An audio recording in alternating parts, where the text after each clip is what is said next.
I'm Ellen from Melbourne Masterclasses, and in this video I'm going to be showing you how to tune your violin or your viola.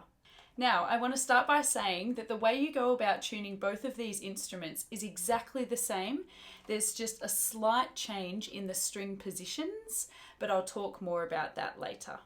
So from here, you're going to want to turn your instrument around so that the busy side, the side with all of the strings and the bridge and the fingerboard, etc., the busy side of your instrument is facing you with the scroll pointing to the ceiling, just like this. Now we need to know two things. Firstly, you need to know what the string letter names are for the instrument that you're tuning. For a violin, the string letter names from left to right, low to high, are G, D, A, and E. A saying that I like to use to help me remember these letters is good dogs always eat. For a viola, the string letter names change ever so slightly. 3 of the violin strings are the same on a viola. However, instead of the lowest string being a G, like it is on the violin, the viola's lowest string is C. Therefore, from left to right, low to high on a viola, the string letter names are C, G, D, and A. That's cats growl, dogs attack. Now that you know what each one of the 4 strings on your instrument is called, the second thing you'll need is an electronic or a digital tuning device. For the purpose of this video, I'm going to be referring to a free tuning app called Lite by Piascore, but we will be posting links to other recommendations in the description below. It's really important to understand that there are 2 different ways that we can go about tuning our instrument. Firstly, we can tune by using the pegs down here near the scroll. That's if we want to make bigger, larger adjustments to the sound or the pitch of our strings. Alternatively, we can head down here to the tiny little screws on the tail piece to make smaller, finer adjustments. These are called the fine tuners. So you might be wondering how you determine which option you choose. Do I use the pegs? Do I use the fine tuners? And an issue that I see a lot in some of my students is that they're so keen and they're so eager to tune their own instrument, which is fantastic. I love their enthusiasm, but they jump immediately to tuning with the pegs.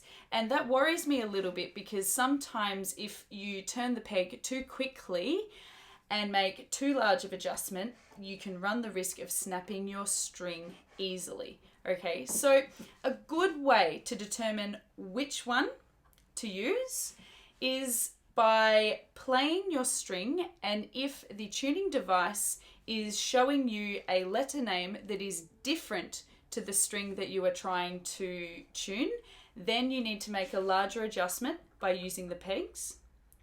If it's displaying the same letter as the string that you're working with, then you jump down to the fine tuners.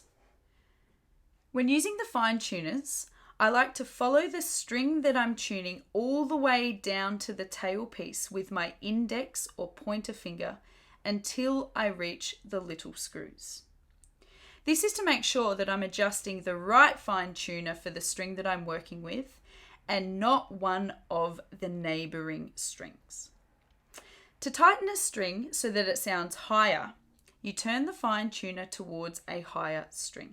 For example, if I'm tuning the D string on a violin and I need to bring the pitch higher, I'm going to turn the fine tuner clockwise to the right towards the A string. Alternatively, to lower the pitch of a string by loosening it, you turn the fine tuner anti-clockwise to the left towards a lower string, just like this. Now, let's jump to the other end of the instrument to take a closer look at tuning with the pegs. There are a few things to note when using the pegs. However, the biggest thing is to go slow. That's because the amount of force that is required to turn the pegs will vary from instrument to instrument. And if you turn the pegs too quickly, this can very easily lead to a snapped string. The other thing to take into consideration is the general shape of the pegs. As you can see here, they are tapered, meaning they are shaped like cones that get thinner down towards the bottom. So, when tuning the pegs to adjust the pitch of the string, you also have to push the peg into the peg box so it remains in the desired place. If you don't do this, your peg may unwind, leaving the string very loose and extremely out of tune. To make sure that this doesn't happen, I like to make scissor fingers with the opposite hand to the one that is doing the adjusting and place it on the other side of the peg box, either side of the pegs, just like this. One finger on top of the pegs and one finger underneath the pegs.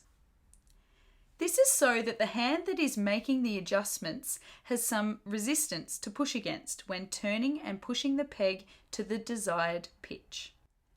Now you're asking me, but if the tuning device is displaying the same letter as the string that I'm working with, doesn't that mean that my string is in tune and I don't need to make any adjustments at all? Good question. Let's take a closer look. On your tuning device, you should see a movable needle that responds to the sound of your instrument. If this needle is pointing to the left of the 0 in the middle, this means that the pitch is too flat or too low and the string needs to be tightened in order for the pitch to be raised. On the other hand, if the needle is pointing slightly to the right of the 0 in the middle, this means that the pitch is too sharp or high and adjustments need to be made to lower the pitch. If the letter on the tuning device is the same as the string that you're working with and the needle is pointing straight up at the 0 in the middle, then the string is perfectly in tune and you don't need to make any adjustments with the fine tuners or the pegs. One last thing to note is that by adjusting a string, you can also alter one or more of your other strings even if you have already tuned it. So it's a great idea to go back and retune all of your 4 strings after you've done it the first time, just to make sure it's perfectly in tune. I hope you found this video helpful. I'd love to hear about how you went tuning your own instrument, so let me know in the comments below. And until then, I look forward to seeing you next time.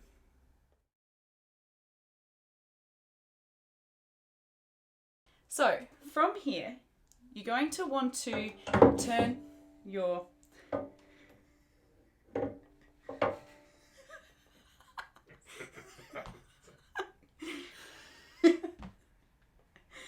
and don't drop your instrument in the meantime.